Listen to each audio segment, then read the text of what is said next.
From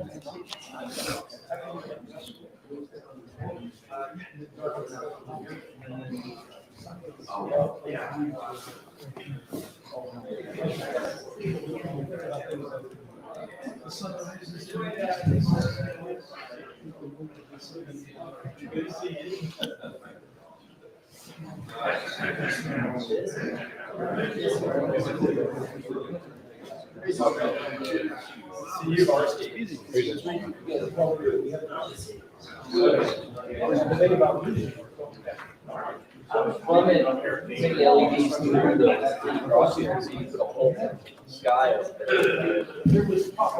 Yeah, that's a huge delay.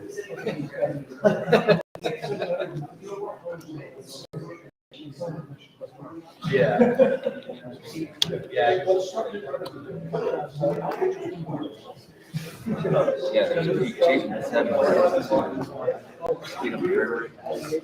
Yeah, I remember when the kitchen out there, when the out there at the cross ceiling came way down. You guys got, I like it. You got rid of it, you raised it up. I really like it.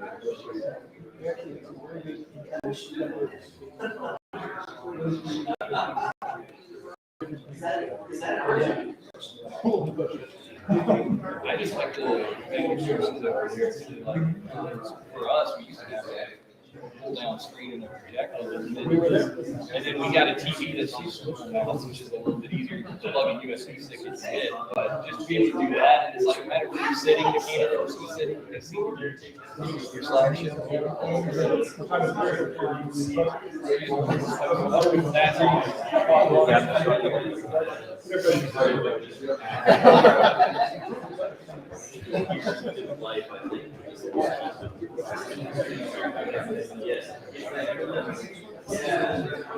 I guess. Is nobody sitting on that side, or you on the screen? Something much.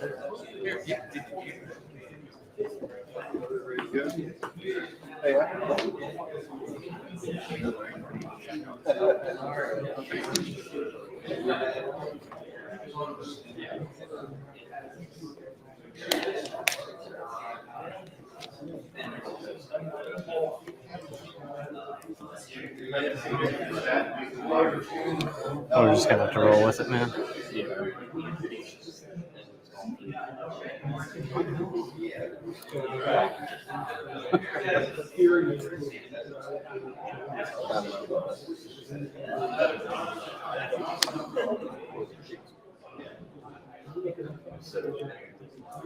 It's lagging the whole.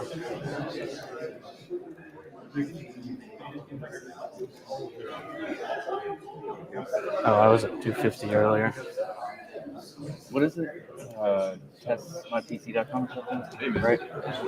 We got to start, man. It's too late. Oh, I didn't realize. You gotta be very pleased with this. I was just gonna let it roll anyway. Should be really cool. I'll go close the door.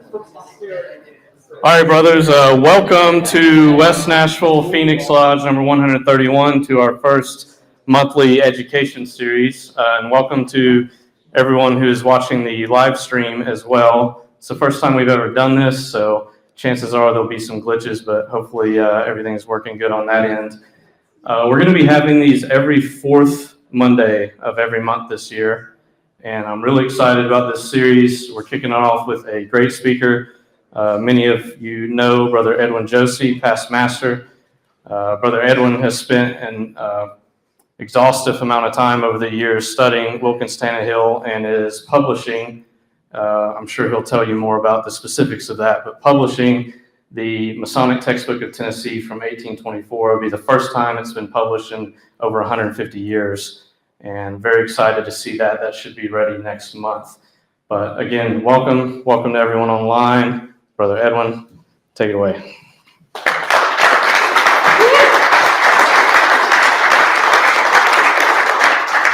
I should say, quick comment. We will have a Q&A at the end. So if you think of a good question, write it down, remember it. We'll have plenty of time at the end. I certainly hope that we will. Thank you, everyone, for coming. Thank you for tuning in. This is a very ambitious and laudable undertaking, and I'm very honored to be a part of this. Before I begin in earnest, I'd like to thank West Nashville Phoenix Lodge number 131 for asking me to address you on this occasion. Time will tell if that was a sound idea. I speak only, of course, on my ability to speak to you on the subject. The subject itself is one that is particularly important and relevant for the Masons of any jurisdiction, but especially this one, and of any era, but particularly this one. So to communicate the content of this Echoes from the Hall installment, we advertised it as Lessons from Tennessee's Greatest Freemason, which the Grand Lodge of Tennessee has called him, or rather, Greatest Mason Tennessee has produced. It says so on the website. What a bold claim. I see Masons here who have been members of the craft for months, years, decades. I don't know about centuries, but perhaps a couple of you. Was part of your experience becoming a Mason learning about this man, the greatest Mason Tennessee has produced? You've probably heard of Andrew Jackson, the Major General, Grand Master, President of the United States, or the other two U.S. presidents, Andrew Johnson and James K. Polk. The President of Texas, Sam Houston. Other eminent jurists, politicians, military men. Heck, we produced Little Jimmy Dickens and the King of the Wild Frontier. None of those should surprise you. But why don't you know about Wilkins Tannehill? Worry not. By the end of this address, I hope that you can say that you not only know of him, but that you know him. To get to that point, to move beyond the trivial into the meaningful, into the consequential, I've broken this into three parts. Make of that what you will. The first is more biographical in nature and is titled Forgotten Framer of Tennessee Masonry. There are a lot of ways I've seen Tannehill described, some less accurate than others. Was he a founding father of Tennessee Freemasonry? Well, the first charter issued in this state was in 1789, when young Wilkins was but 2 years old. So we can't quite say that.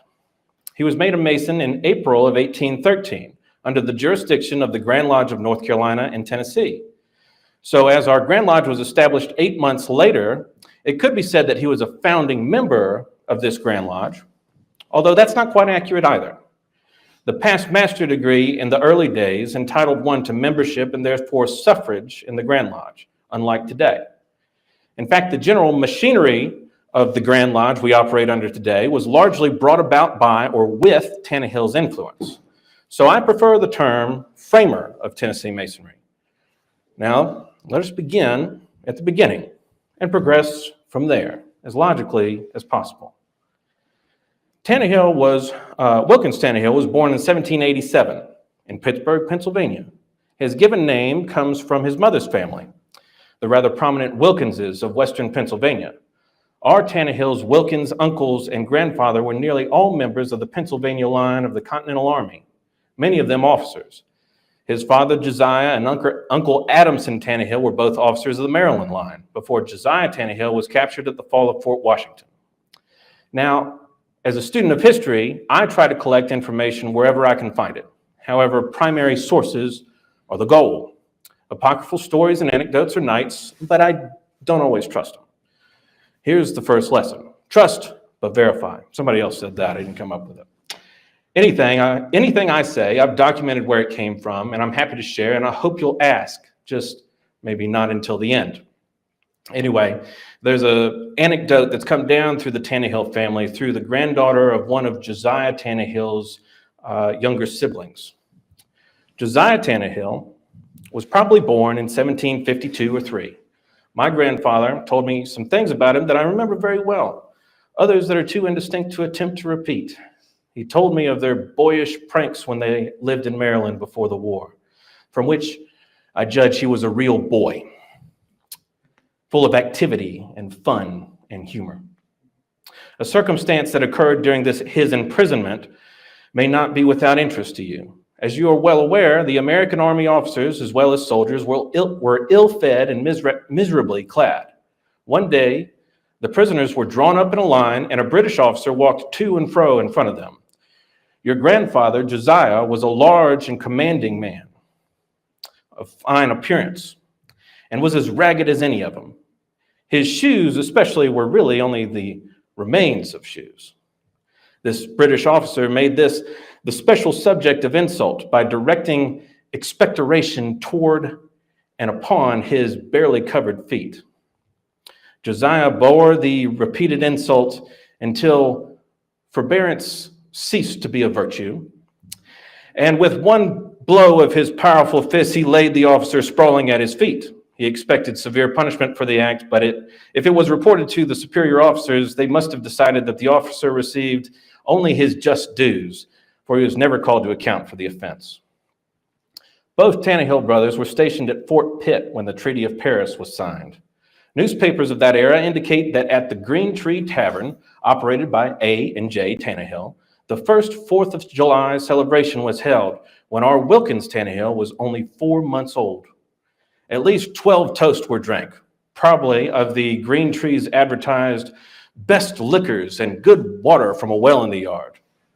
It is known that Lodge number 45 of Pittsburgh, which still exists today, met for some time above the Green Tree, and Josiah Tannehill was made a Mason there in 1791. It is believed that he was master of that lodge, although it's unclear as to when he would have been. Through the lodge, Josiah likely met Hugh Henry Brackenridge, who was establishing what would become the University of Pittsburgh. Wilkins Tannehill was one of its first graduates. Josiah was elected the first Burgess of the city, and ultimately, these good and prosperous times following the war would not last. His position representing the people of the city and being an intermediary for the federal government would soon prove very trying. During the Whiskey Rebellion, or Western Insurrection, effigies were burned of Tannehill's mentor, and his father would be called to testify as to the account of the insurrection. When the matter was settled, Josiah sold his stake in the Green Tree Tavern and moved his family to outside Lexington, Kentucky, to what Kentuckians tell me is called Versailles. But according to one of Wilkins Tannehill's daughters, the first night they stayed in their new Kentucky home, the house burned. Everything was consumed by fire, including Josiah's library, one of the finest at the time in that area. After this, she says, he taught school, but he also speculated on land and died in Baton Rouge, Orleans Territory, in 1811. Amid these events, our Tannehill was largely brought up by the family he was named for, particularly his uncle, Charles Wilkins, who made him a partner in his store.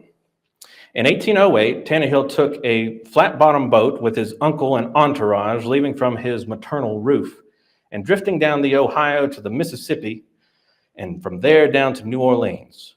From New Orleans, they took a larger ship around Florida and up the coast to Philadelphia, where this portrait was made, just prior to his taking the Wilkins operations to Nashville in 1810. Shortly after his arrival, he was elected a justice of the peace and commissioned in the Tennessee militia as an infantry officer and then as judge advocate. This was his first connection with Andrew Jackson. Tannehill probably knew of Masonry through his father, an educator, but it's difficult to say who was the friend who recommended him to Masonry. There's a lot of historical discrepancy regarding his status as first Mason made in Cumberland Lodge. Although Cumberland's dispensation was historically dated June 24th, 1812, it didn't initiate anyone until the next year, 3 men on the same night, and none of them were Wilkins Tannehill. One was, however, his brother-in-law, Samuel Van Dyke Stout, a later mayor of Nashville. Later that month, Wilkins Tannehill was initiated on Monday and passed and raised on Thursday. So the first Mason raised at Cumberland Lodge number 8, this is an accurate statement. Although we can't say for sure, I would posit that John Overton was very involved in the early Masonic career of Tannehill. Overton had previously been appointed as inspector of lodges by the Grand Master of North Carolina, and probably few others understood the craft better than him at that time. Overton would serve as deputy Grand Master for our first Grand Master, Thomas Claiborne, in 1814. Tannehill would ultimately be elected to every office in the Grand Lodge, but was elected Grand Master for the first time in 1817, and again in 1818. It was then not atypical for grandmasters to be elected twice in succession and then retire from the leadership of the craft. But Tannehill was only 30 years old when he was first elected grandmaster. He'd serve another 2 years in 1820 and 2021, stepping aside to make way for Andrew Jackson to be grandmaster in 1822 and 3, before resuming the Grand East in 1824. It was during this period that Tannehill's Masonic Manual, or Freemasonry Illustrated, was first published. This book, which many of you have seen, wasn't necessarily entirely Tannehill's own work. He says as much in the preface, but the best he could put together from the books accepted and extant in the country and available as far as Nashville. He dedicated it to his friend and brother Andrew Jackson for his character, public and private. Tannehill's subsequent editions of this work would not bear that dedication for reasons that we'll examine shortly. But first, let's talk about the good times. Know that General Lafayette came back to the United States in 1824 and by 1825 had visited every new state in the Union. When he came to Nashville, the city shut down entirely so everyone could lay eyes on the boy general, who many of Nashville's aged Revolutionary veterans had served with. But most of the Revolutionary Masons had died by then, at least those who brought Masonry to Tennessee. Lafayette was escorted to a special meeting of the Grand Lodge where he was made an honorary member, the first and only time we know of such a thing happening. Tannehill addressed him in part saying, "In this assembly you do not behold around you your companions in arms in that glorious struggle in which you bore so distinguished a part. Yet, sir and brother, you are surrounded by their sons, who we trust know how to estimate the value of that liberty you so eminently contributed to obtain, and who from early youth have been taught to venerate your character and revere those virtues which were so conspicuously displayed in the youthful hero of Brandywine, of Monmouth, and of York. Permit me now, sir, as an individual, to express the high gratification which I feel in being the organ of my brethren on this interesting occasion, and to say that I shall look back upon the day which I took Lafayette by the hand as a brother as the proudest of my existence." This visit of General Lafayette temporarily assuaged some of the personal vitriol of General Jackson, who had recently lost the contingent election following the 1824 presidential election. Tannehill, for a time, had walked a very apolitical line, but was beginning to make his inclinations more known, and they were not toward Jackson. His particular political candidate was Henry Clay, a member of Lexington Lodge No. 1, close to where he had moved as a youth. Tannehill would set up a number of newspapers, one in Nashville, one later in Louisville, that were decidedly anti-Jackson and pro-Clay. Remember that this is based on policy. It is not personal, not yet anyway. Jackson's loss in 1824 and 5 begins to rile up his supporters in the belief that it had been stolen in a corrupt bargain. According to some still, it was. It was simply politics. Jackson wrote the following letter in 1828, just a few months before his election as President of the United States. All of the men mentioned here, thought of only to be despised by Jackson, were Masons. Tannehill had withdrawn his membership from Cumberland Lodge in 1826. He still attended Grand Lodge meetings, it seems, but he was beginning to travel more, probably coordinating with Henry Clay, and ultimately he would relocate to Kentucky in 1830. One wonders, however, if Cumberland Lodge had become, shall we say, politically toxic. We like to think of the Lodge being an asylum shut off from the concerns of the political sphere, but it seems that was not so. According to the Grand Lodge proceedings in 1828, a committee found that within the jurisdiction of Lodge No. 8, there is a deplorable want of that brotherly love and forbearance which should mark the character of every Mason.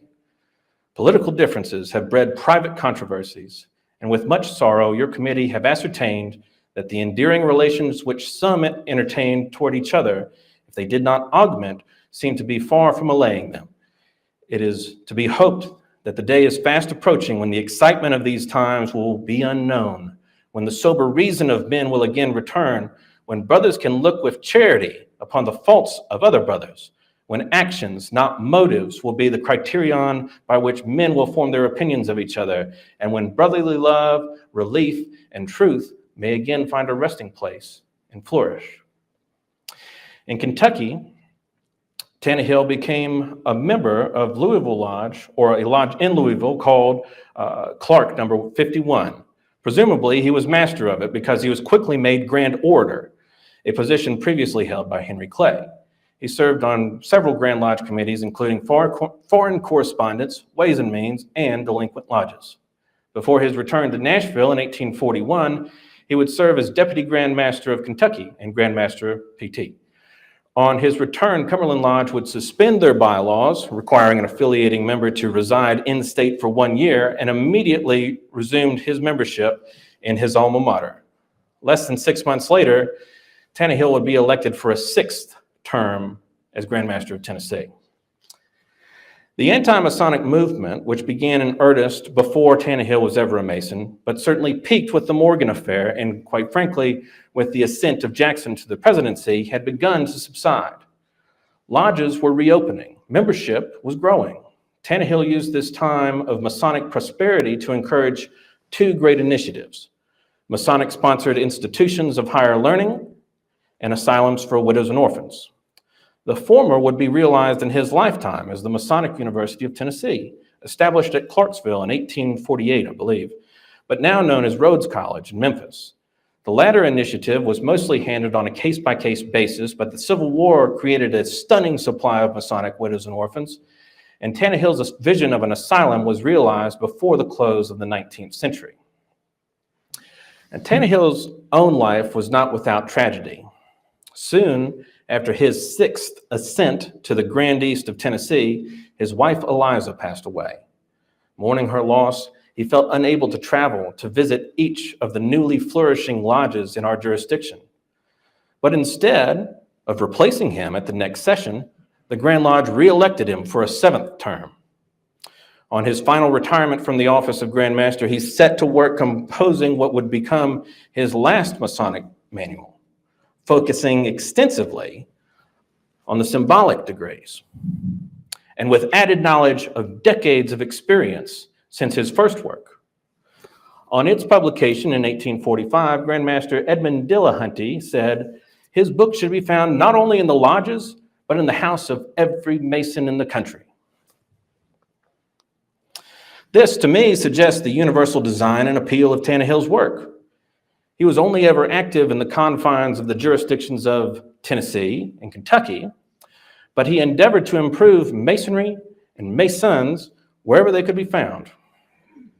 After this publication, he set to work on a new newspaper, one less partisan in nature, striving for impartiality.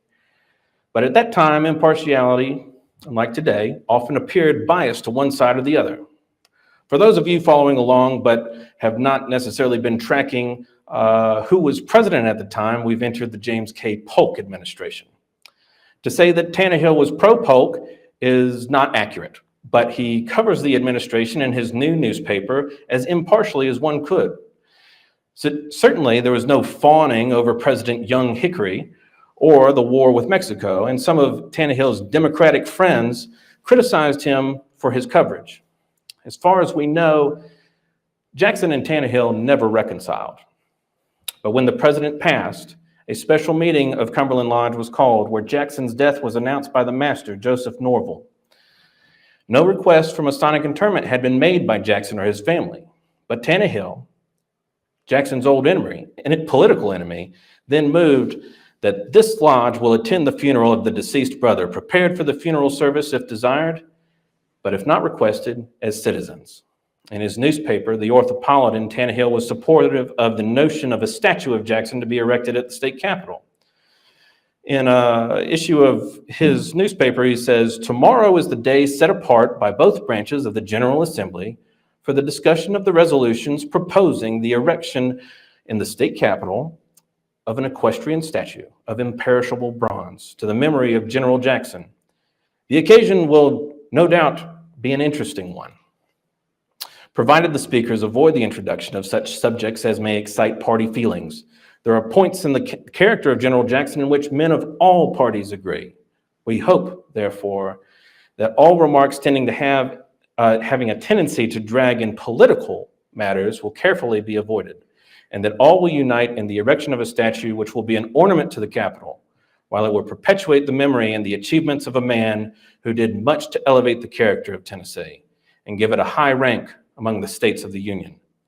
We repeat that whatever opinion we may have entertained of him as a politician and a statesman, Tennessee owes thus much to his memory, and it should discharge the debt. A similar sentiment appears in the portfolio following the death of President Polk. Tannehill devotes over 3 pages, longer than most any other article, to the life and talents of Polk, with only one hint of disagreement with him as a politician. Regarding Polk's public life, he says, "It does not become us to speak particularly, considering the position we occupy and the political relation in which we stood towards him. But as a son, as a husband, as a brother, as a friend, he presented an example worthy of imitation.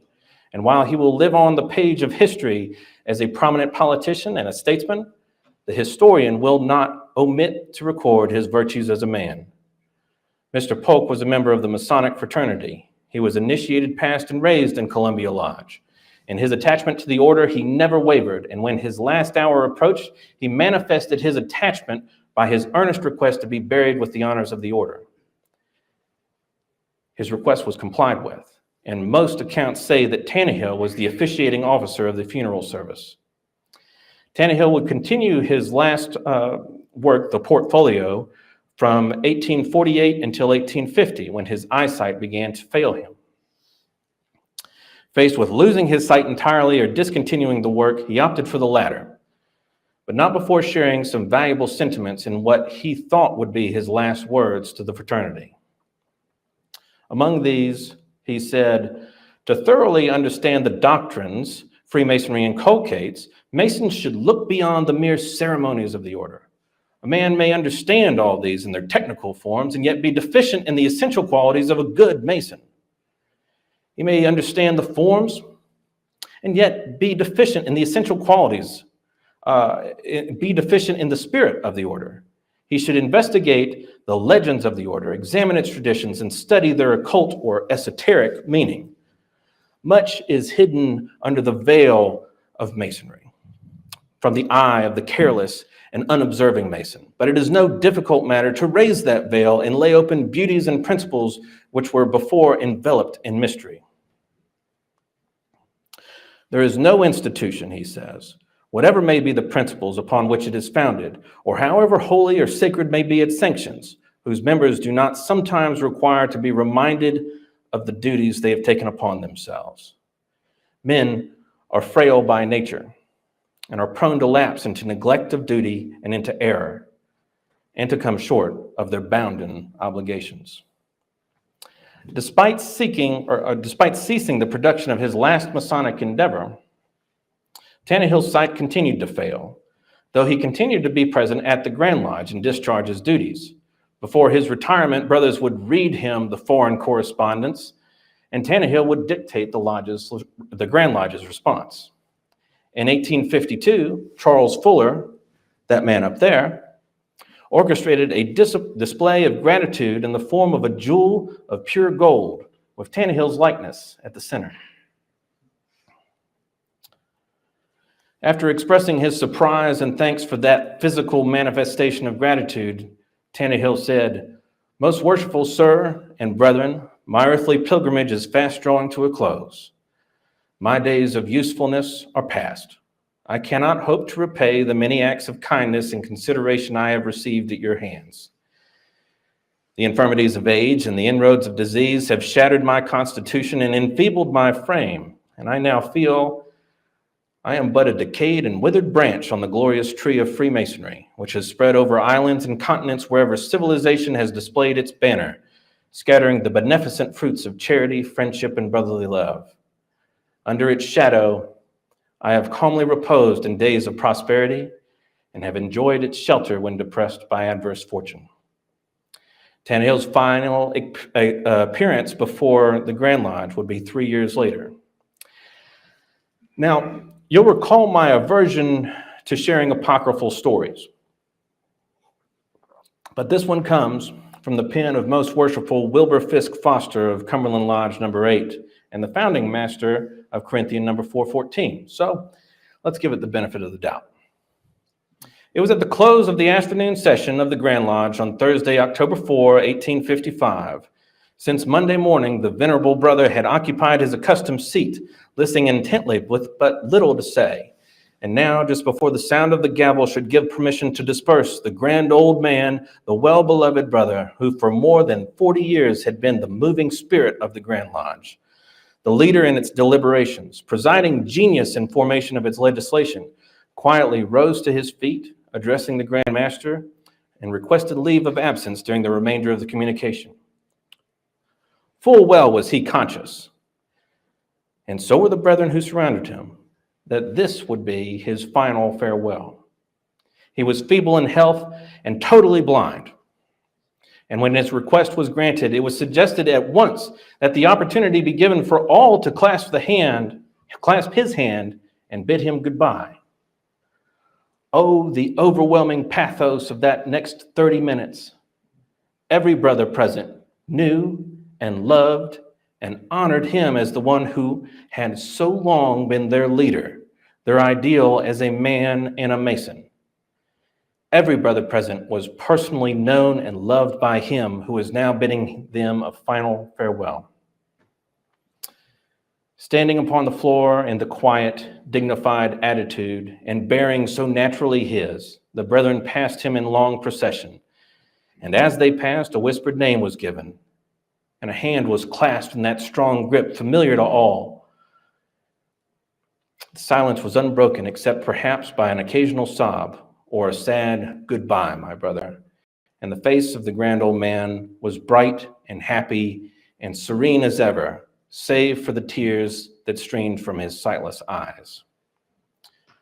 Wilkins Tannehill passed from this world into a glorious immortality on June 2nd, 1858. It was written that his funeral was attended by more Masons than were on the rolls in the entire state of Tennessee. Now, I hope you're all still engaged, because that's the end of this first section. The other two won't be nearly as long, but are still interesting in their own way, or at least I think so. Our next section I've entitled, What Would Tannehill Say? Now, I think I've heard somebody at my lodge who's in attendance say this to me before. It's become something of a running joke at the lodge that I attend, and is generally a question directed at me about something we perceive as modern, and typically answered with, how the heck would I know? Tannehill's thoughts on air travel, electricity, whether the light should come up or down, or whether we should maybe pipe in music from Spotify. Those things I can only speculate on. But his thoughts on Islam, the death penalty, and the intersections of Masonry and politics are fairly well documented. I'll only touch on these a bit because I like to focus on what he had to say in a Masonic sense. However, these seemingly disparate things, I would like to elaborate on just a little bit further because they're more than just trivial. That doesn't mean we have to agree with what I have to say, what Tannehill says, but I would like you to consider his words with an open mind and see if you don't find some timeless connection. Now, I'll address these in the order I mentioned them. As a younger Mason, I was very much under the impression that Masonry is a Christian institution. Sure, it draws from the Old Testament or Hebrew Bible, but Paul's letter to the Corinthians, that's a New Testament.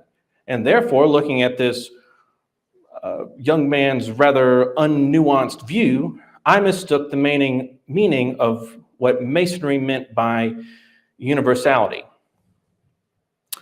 In my early Masonic life, I saw at least one man of the Muslim faith barred or turned away, more accurately, because of his faith. Not only is this not enumerated in the Grand Lodge of Tennessee's code, but Tannehill states flat out that were a particular religious test required, its universality, one of the most striking features of the order, would be destroyed.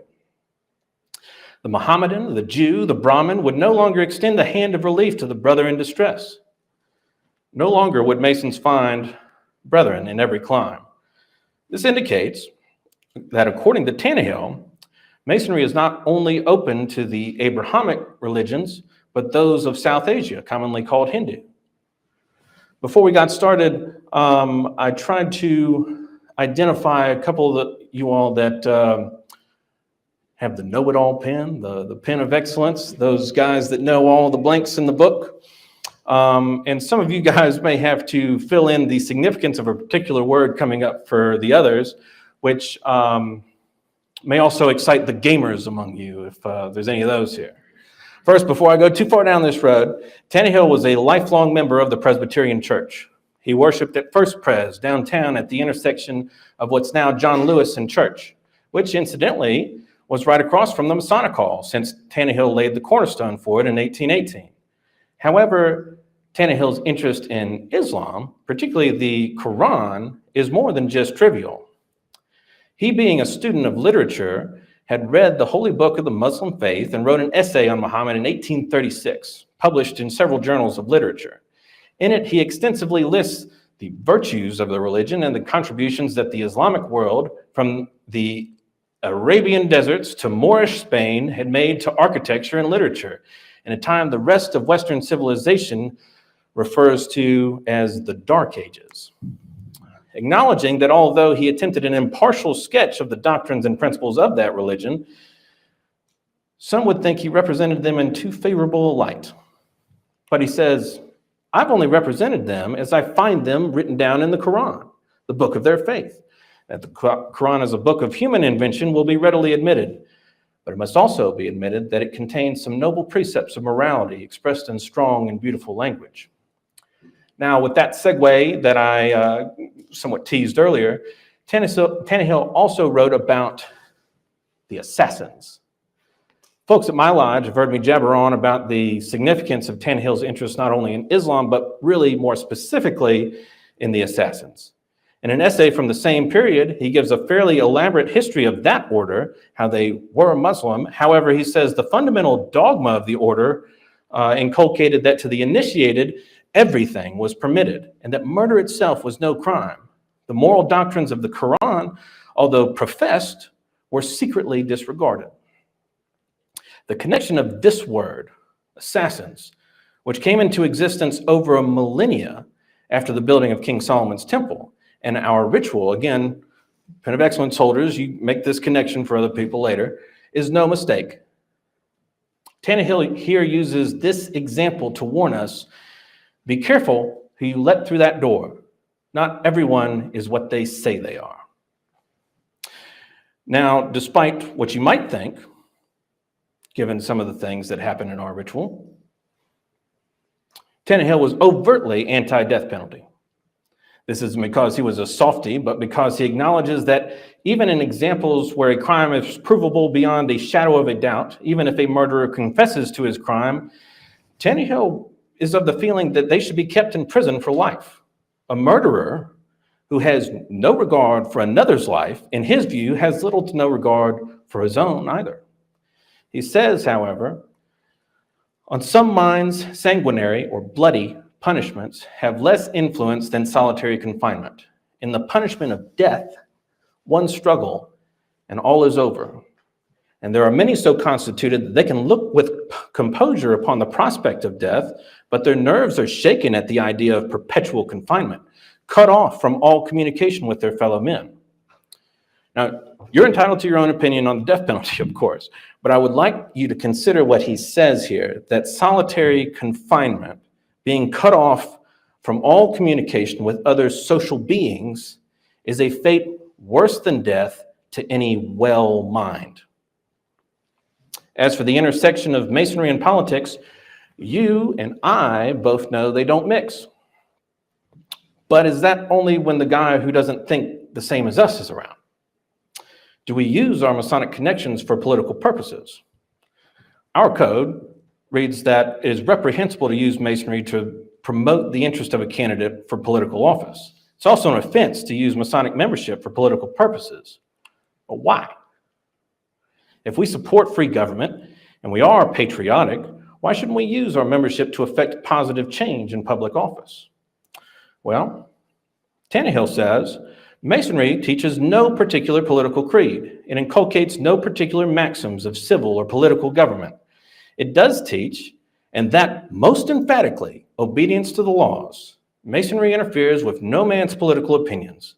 His mind and his will and all his civil and political relations are as free as the air he breathes. The privileges of the order may be perverted and employed for unworthy purposes by bad men, but perversion cannot affect its fundamental principles. Now, here's another anecdote with slightly less academic provenance. When Henry Clay lost the presidency, which time is unclear, Tannehill didn't come out of his room for 3 days. Whether that's true or not, we have no way to tell. But the lesson can be learned here. Say you support someone for office, whether it's president or school board or dog catcher. If your guy or gal loses, take time to swallow your pride, have better luck next time, and don't bring it to lodge. Not ever. Not in open lodge, not in the kitchen or dining room, and not on the porch. Tannehill says that the Masonic Hall is the abode of peace. In the times we live in, which echoes some of those which came before in his era, let it be just that. You may drive to lodge with a partisan sticker on your bumper, and a profane seeing your Masonic license plate or emblem will equate that political doctrine with the fraternity, and you will have inadvertently misrepresented the institution. As for bumper stickers, Tannehill would not have supported them, whether Democrat or Whig. I feel confident in saying so. Now, for the folks tuning in and for the brethren here assembled, I'll also make available a list of 5 things each lodge should do to increase its prosperity. But the big takeaways should be to manage expectations for success. Remember that it is the character, not the number of the lodge's members that count. Remember that every day is a chance to leave a legacy. Tomorrow, you may not have a chance. Support the brothers of your lodge, but cultivate relationships with other lodges, as we're all a part of the same family. And finally, keep your Masonic house in order. There may come a point when you have to tell a brother, thus far you have come, but no farther. This brings me to the final section, which, if we hope to have any time left for questions, I'll endeavor to keep it brief. It is titled, Nil Desperandum. I'd like to see the hands of who knows what this Latin phrase means. And if you don't, it's not a secret. I'm just saving it for effect for later. One, or, okay. We're all going to learn at least one thing tonight, I think. We're nearing the end. I can now continue to string any number of facts, theories, apocryphal anecdotes together to keep us here until the wee small hours, but there is a meal waiting. I picked somebody out before here, I think here in the south, directly in the center. Can you tell me, and the brethren here assembled, what the significance is of the scythe? Just what's printed, nothing secret. All right. Dave, you want to correct me if I'm wrong here. The scythe is an emblem of time which cuts the brittle thread of life and launches us into eternity. Behold what havoc the scythe of time makes among the human race. If by chance we should escape the numerous evils incident to childhood and youth, and with health and vigor arrive at years of manhood, yet withal we must soon be cut down with all devouring scythe of time to be gathered in the land where our fathers have gone before us. That's perfect, and all from memory. And just how Tannehill wrote it way back when. Every man who's been made a Master Mason in Tennessee for the last century and a half or so has heard those words. It's a humbling thought, the scythe of time, looming ever above us, the potential of dropping without a warning. Memento mori, they say. Remember, you must die. Is that the lesson of the scythe? The scythe seen through this lens is something to be avoided, to escape from. But Masons remember that ultimately, it can't be. You can run, but you can't hide. So what is the meaning of life? A Masonic life. What even is a Masonic life but a bubble cast up by the ocean of time to float a moment upon its troubled waters and then vanish in darkness and oblivion? We say it's not, but how is it not? 'Twas something, 'tis nothing, said Shakespeare, acknowledging the certainty of death and the uncertainty of life, and the fact that, as Tannehill said, fortune's wheel does not always revolve equally. He who was on the topmost round today may be at the bottom tomorrow. With this ever-shifting prosperity and adversity which many, if not most of us, have experienced, why do we choose to endure? Why don't we opt to meet this thing in the middle and save us all a lot of heartache, at least as individuals? Why do we allow ourselves to suffer pain, loss, grief, abject loneliness, financial insecurity, existential crises? What is the point? As I said, every Tennessee Mason has heard those words that Worshipful Brother Josey gave to us since the Civil War. In precisely, or hopefully precisely, that verbiage. But in Tannehill's time, that was only half of it. The scythe should remind us that yet a little while and there will be time no longer. Then abused opportunities will never return, and new opportunities will not be offered. We should therefore make good use of our time, reflect that yesterday cannot be recalled, tomorrow cannot be assured. Today only is ours, which if we procrastinate, we lose, and if lost, is lost forever. We are charged in the first degree to promote the happiness of each other, not just Masons, but mankind, by kind and friendly acts. Our society, our culture has largely taught us that we shouldn't bare our souls, but bear our burdens quietly and discreetly. Some of us carry that weight so well that it emphasizes our posture, that our pain presents as composure. This practice causes us to concentrate our thoughts inward on ourselves, causing us to feel even more isolation, even in a crowded lodge hall. Have you ever felt that? Because I have. And if one of you have, and I have, there must be some others out there who have felt that way.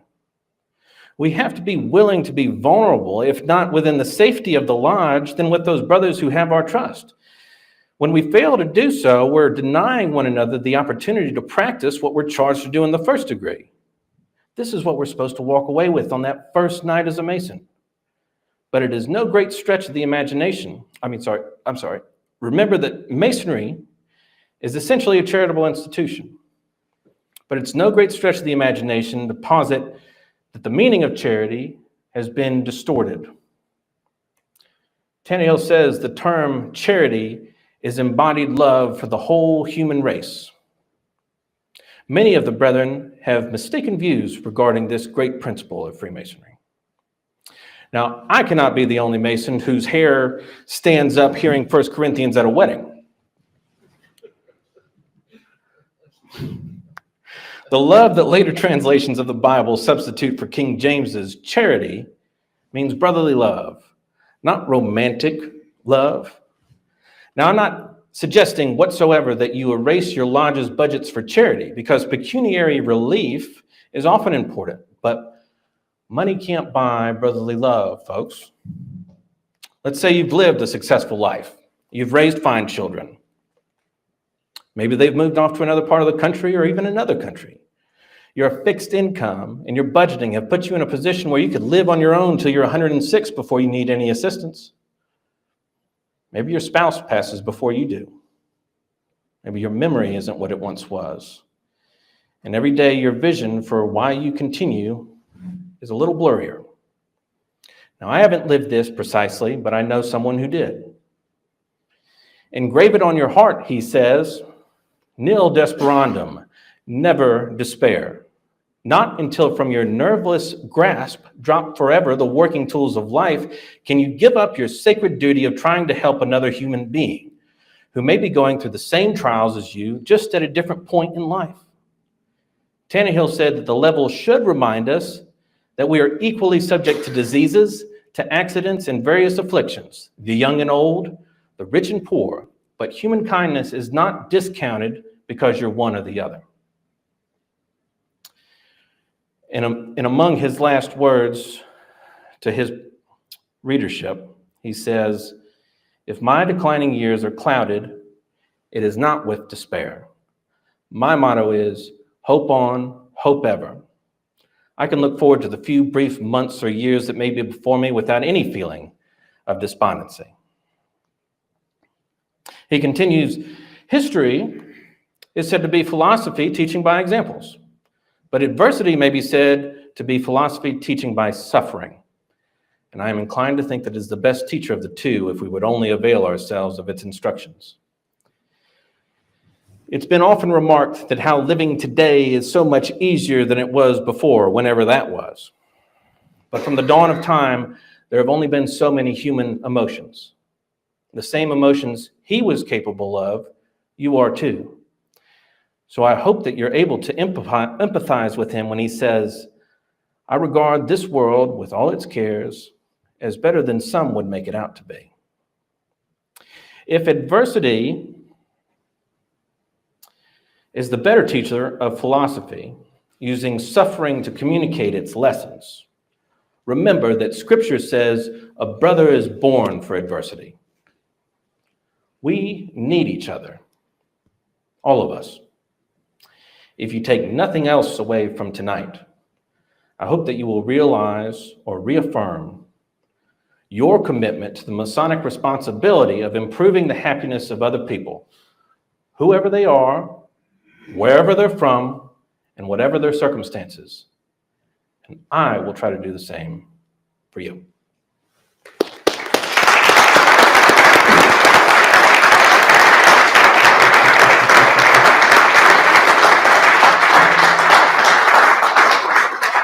Thank you, Brother Edwin. We're going to allow him to take a seat. That's a long time to stand. And if you have questions, please say your question. I'm going to repeat it so that we have it recorded for those that are online. Do we have any questions? There was a factual point in the first presentation where you were saying something about Tannehill buying Mammoth Cave, and I didn't quite catch that. I spoke on that point, but it was in the slideshow. Just asking if you could clarify about Brother Tannehill buying Mammoth Cave. Yeah, that's it sort of blew my mind when I found that out. But we all think of Mammoth Cave today as a great national park. And as many of you know, the national park system didn't exist until President Teddy Roosevelt. At one point, it was privately owned land, and the Wilkins brothers of Pennsylvania collectively bought it and mined salt out of it. As you may have seen the other piece there where he brings the salt business to Nashville. And a great part of their fortune was selling salt to the U.S. government to make saltpeter, to make gunpowder. And apparently the War of 1812 was a major financial boon for them.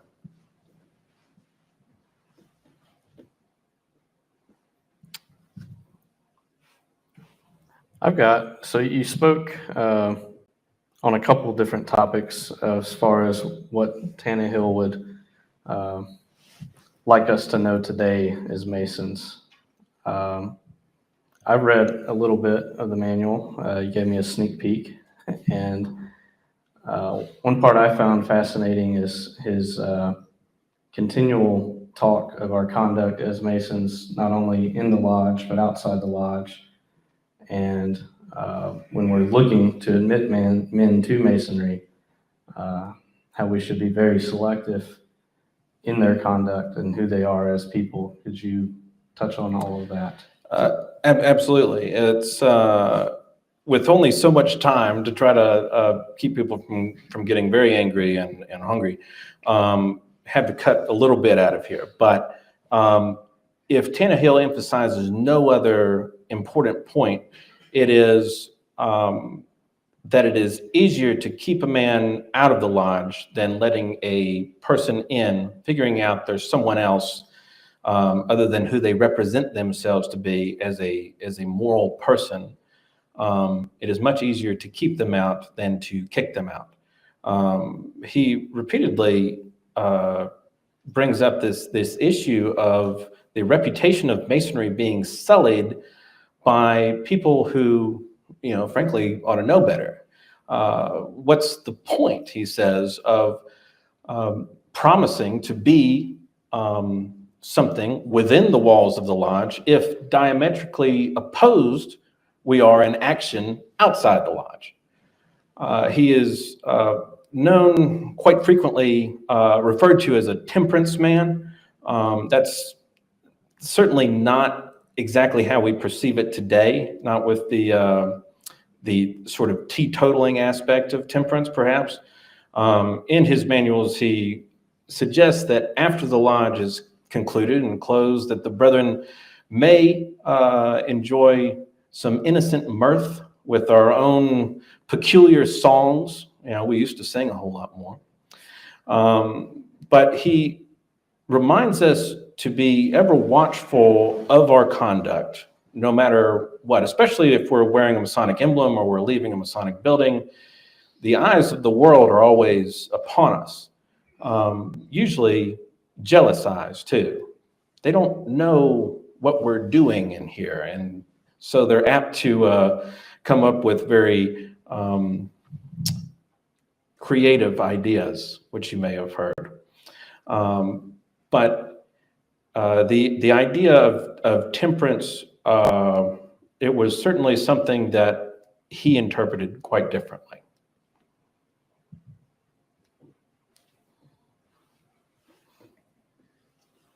So we saw the picture of the jewel that was made for Tannehill specifically. Is that still around, or has that kind of been lost in history? Well, that's something we do address in the book, actually. We know that it came down through his family, through a branch of his family that was in, I think, Pulaski, and then it was ultimately inherited by a Dr. Thomas Edwards Abernathy, I believe, who was a Mason in Chattanooga. And that was photographed. That photograph you see there comes from the History of Freemasonry in Tennessee by Charles Snodgrass, which was published, I think, during World War II. So that's the last place we know of it being. As for where it is now, I would love to know. So, yeah, it's a treasure hunt. Let me know how it comes out. At the beginning, you talked about a new book going to be released that you're doing. Can you tell us more about that and when it's going to be released?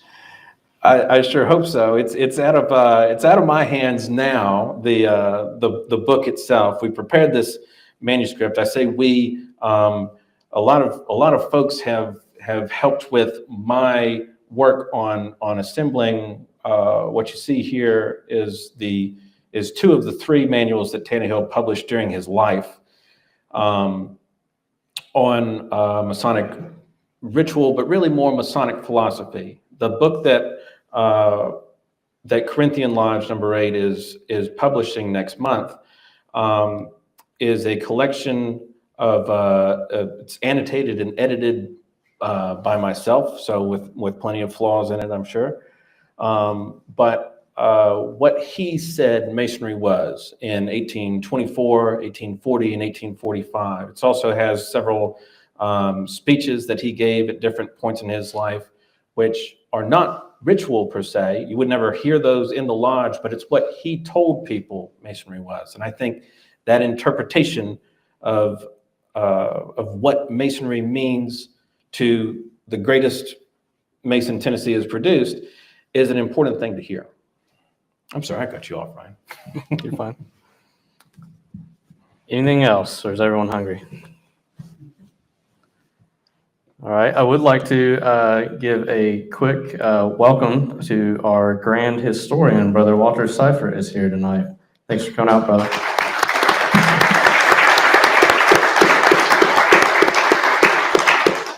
Ask if you learned anything. Edwin wanted to know if you learned anything or not, but I bet you could give this presentation. Well put. All right, well, Thanks to everyone who watched us online. Brother Eric, if you want to go ahead and kill that stream and we'll get ready for dinner.